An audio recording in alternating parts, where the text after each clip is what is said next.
दोस्तों, तो क्या आप जानते हैं कि सरकारी नौकरी पर संकट के बाद अब प्राइवेट नौकरियों पर भी संकट आ गई है। चलिए हम विस्तार में बताएंगे कि आखिर क्यों ऐसा हो रहा है। नमस्कार, मैं अजय कुमार गुप्ता। मैं आपको जिस टॉपिक पर आज चर्चा करने के लिए आया हूँ कि सरकारी नौकरी के पर संकट आने के बाद अब प्राइवेट नौकरी पर भी संकट आ गया है।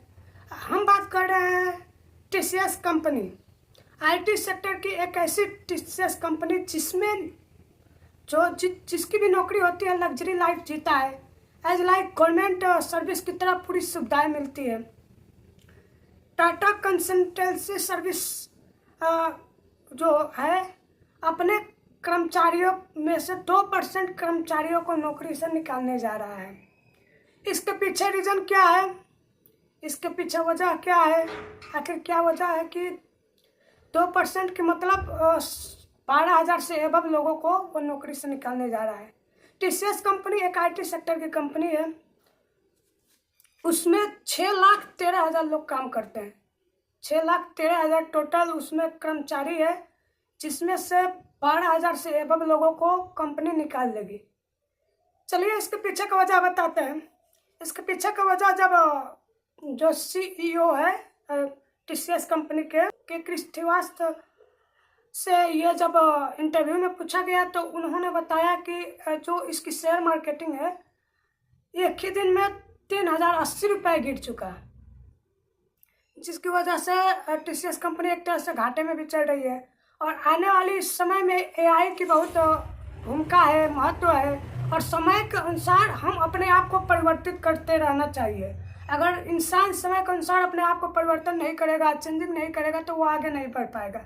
इसलिए ये कंपनी फैसला ली है कि जो कुछ कामें हैं एआई के बेस, एआई की मदद से होगी, और जो पुराने कामें हैं उसको छोड़ दिया जाएगा और नए टेक्नोलॉजी पर हम लोग काम करेंगे, नए सुविधाएं पर हम लोग काम करेंगे।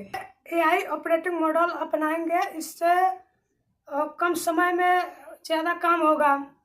और इससे पूछा गया कि इस कंपनी में किसको निकाला जाए, उसमें बताया गया सीनियर और मिडिल में जो कर्मचारी है उनको निकाला जा सकता है। जैसे मान लीजिए किसी का कम्युनिकेशन सही नहीं है, इंग्लिश कम्युनिकेशन, ऐसे कर्मचारी को हटा दिया जाएगा। चाहे किसी के पास पुराना स्किल है, वो नया स्किल नहीं सीखना चाहता, अपने आप को डेवलप नहीं किया जाता, तो ऐसे कर्मचारी को भी टीसीएस कंपनी हटाने जा रही है। ये एक फ्यूचर प्लान बना रही है। इनका कहना है कि हम फ्यूचर प्लान को देखते हुए हम आगे बढ़ रहे हैं, इसलिए ये बड़ा कदम उठाया गया। इतने सालों में, 50 सालों में ये सबसे बड़ी फैसला है कि 2% लोगों को, 12,000 से अबव लोगों को टीसीएस कंपनी निकालने जा रही है। तो इसके बारे में आपकी क्या राय है, आपके क्या विचार है, आप कमेंट करके हमको जरूर बताइएगा कि क्या टीसीएस कंपनी को कर्मचारियों को निकालना चाहिए, निकालना उचित है या नहीं है। इसके बारे में कमेंट करके बताइएगा। हमारा जहाँ तक मानना है कि अगर इसके पास नॉलेज, स्किल नहीं है तो कंपनी सिखा भी सकती है, निकालने की कोई ज़रूरत नहीं है। क्योंकि जो एक्सपीरियंसेस बंदा है उसको दोबारा एक्सपीरियंसेस बंदा कंपनी को खोलने में भी दिक्कत होगी। और इस समय जो चाहिए कंपनी को टैलेंटेड बंदा जो एआई से भी फास्ट काम करता है, तो वो चीज़ें बहुत मुश्किल है कि ऐसा कोई स्टूडेंट, चाहे कोई ऐसा व्यक्ति फास्ट काम। सरकारी नौकरी तो वैकेंसी ख़त्म हो ही चुकी है, अब पड़ी है गवर्नमेंट सेक्टर में। ये टीसीएस कंपनी की बात ही नहीं है, इसके अलावा विप्रो, बहुत से ऐसे ब्रांड कंपनियां जो अपने कर्मचारियों को निकाल रही है सेक्टर से, क्योंकि उनका मानना है कि उनके पास कम्युनिकेशन सही नहीं है और वो पुराने स्किल पर ही काम कर रहे हैं, नए स्किल डेवलप अपने अंदर नहीं कर रहे।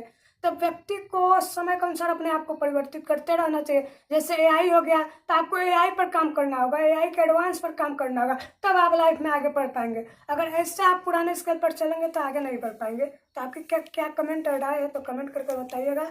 और तब तक के लिए जय हिंद, जय भारत, वंदे मातरम। अगर वीडियो अच्छी लगी है तो वीडियो को लाइक कीजिए, चैनल को सब्सक्राइब कीजिए और शेयर करना मत भूलिए।